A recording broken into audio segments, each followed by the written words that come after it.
Natasha Deen. World Service. Hi guys, it's Natasha Deen, and today I am talking to you about description and when to put it in and how to use it to create really great stories. So first of all, description. Description is things like, what does the day look like? What does your character look like? What's going on? It's describing the problem. It's describing how your character is reacting to the problem or reacting to this awesome thing that's just happened to them. So there's a few things you want to think about and keep in mind when you are writing description. The first thing to remember is description is hugely important. If you imagine walking into a dark room, that is what is happening to your reader. So your reader is only going to know, see, smell, touch, taste, whatever it is that you put in. So if you start your story with one day aliens invaded, that's cool, but a better or more precise description to help your reader out might be something like one sunny day the aliens invaded, or one super soggy morning when the rain came down in sheets and I couldn't get my hairdryer to work and I was running late for school, aliens invaded. Maybe, maybe not. This is a cool thing about drafts and outlines is we can write it out and we can go, maybe not a soggy morning, maybe a super hot morning that took the breath out of your lungs. So the more specific your description, the more specific the words you use, the sharper the image your reader gets in their head.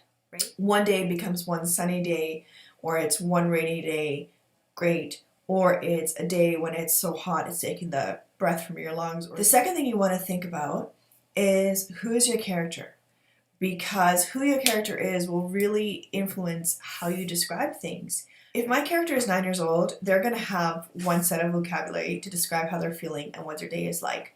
If my character is 16 years old, they're going to have another set of vocabulary and another way of describing. So keep in mind, things like how old is your character, are they a descriptive person?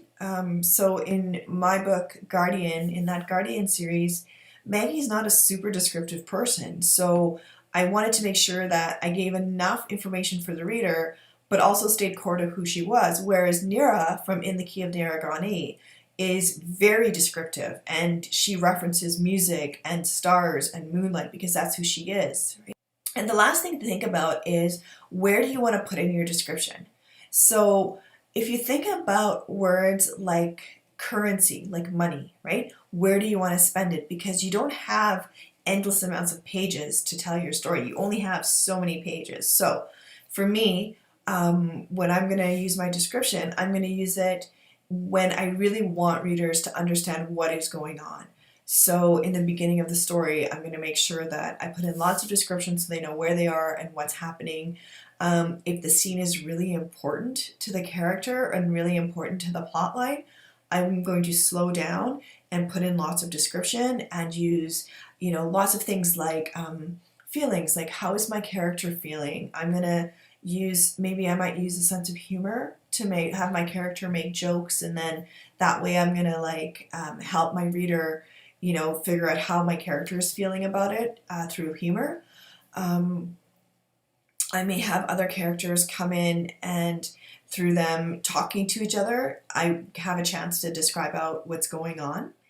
So to recap, when we're looking at description, we want to think about things like specific word choice, right? One day versus one sunny day versus one rainy day, versus creating those word images, right? The day that was so hot, my bones seemed to be melting inside of my skin, right?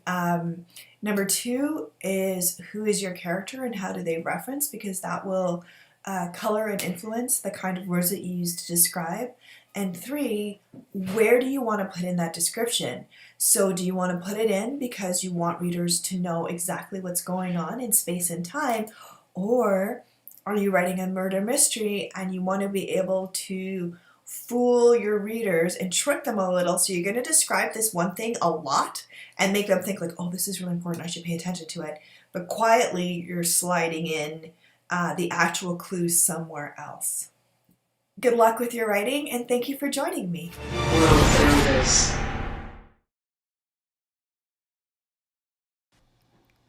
This video is brought to you by the Young Alberta Book Society.